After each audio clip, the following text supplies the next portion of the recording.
Rickshaw ఇక్కడే తిప్పు బాబు. ఈ ఇంటి ముందే బొంగరంలా గిరగిరా గిరగిరా తిరుగుతుండాలి. తిప్పు తిప్పు తిప్పు. చూడు మై డార్లింగ్. ఏమండి ఏమిటిది? ఇది బీదవారి కారు, మాది కుర్ర కారు. మేం చేస్తోంది షికారు. తను తాయారు, మేం పెళ్లికి తయారు. ఇది ఖరారు. ఈ అమ్మాయిని పెళ్లి చేసుకుంటారా? మరి నన్నేం చేస్తారు? నిన్నేమైనా చేయడానికో, నీ బాధ్యతల నుంచి తప్పించడానికో నేను ఎంతనివాణి సీత. నువ్వు ఇలా నీ తల్లి కన్నిటికి వేణెల్లో పెట్టిన కొవ్వొత్తిలా కరిగిపో. నేను ఈ పిల్లల్ని పెళ్లి చేసుకుని ఎటో ఎగిరిపోతా. నా వెనకాల బాధ్యతలున్నాయని నన్ను వదిలేస్తారా? నేను చేస్తున్న పనిలో ఇసుమంత అన్యాయం కూడా లేదు సీత. ఇప్పటికైనా మించిపోయింది లేదు.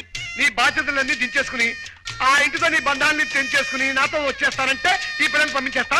లేకపోతే ఈ అమ్మాయి మెడలో తాళి కట్టేస్తా. అంత పని చేయకండి. నాకు మా అమ్మ అక్కయ్య చెల్లెలు ఎవరు వద్దండి. మీరు మీరు కావాలండి. ఆ మాట మీ అమ్మ ముందు చెప్పు. అలాగే. అమ్మా వెంటనే మన ఇంటి బాధ్యతలు వదిలించుకొని రాకపోతే నన్ను కాదని ఆ అమ్మాయిని చేసుకుంటానంటున్నారే. అయ్యో వద్దమ్మా, మా విషయాలేం పట్టించుకోవద్దు. మా గురించి మీ భవిష్యత్తు పాడు చేసుకోవద్దమ్మా. నువ్వు సూర్యబాబుని పెళ్లి చేసుకుని సుఖపడు. ఏమిటి, నన్ను పెళ్లి చేసుకోవద్దని చెప్తున్నారా?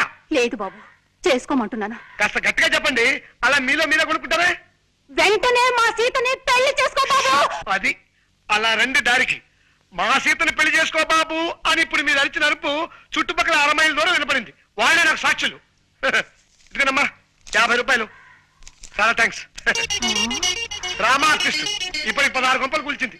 60 కాపురాలు